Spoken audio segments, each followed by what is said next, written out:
இந்தியாவின் வர்த்தக தலைநகரான மும்பையின் தனித்துவமான உணவு அடையாளமாக பார்க்கப்படுகிறது வடாபாவ்.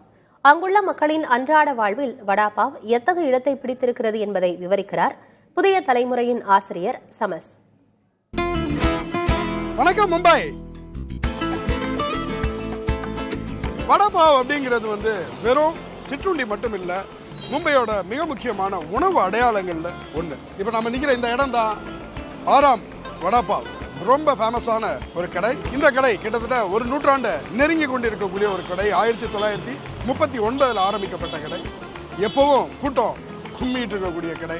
மும்பை மாதிரி எப்பவும் ஓடிக்கிட்டே இருக்கக்கூடிய ஒரு நகரத்துல வேலைக்கு போறவங்க ஓடிக்கிட்டே சாப்பிட்டுட்டு ஓடுறதுக்கான உணவு அப்படின்னு வடாபாவ் சொல்லலாம். நமஸ்தே மும்பை.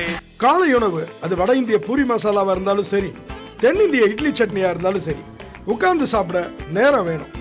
அந்த அவகாசம் கூட இல்லாததாலேயே சாப்பிடாம ஓடிட்டு இருக்கவங்களுக்காக கண்டுபிடிக்கப்பட்டதுதான் இந்த வடாபாவ்.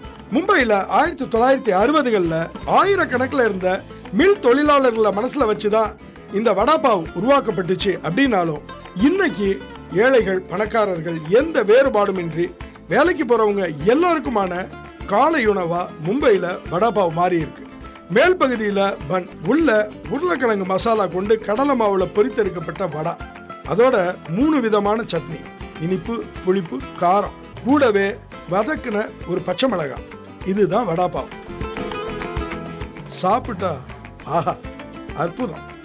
பல மணி நேரத்துக்கு வயிற்றையும் நிரப்புது.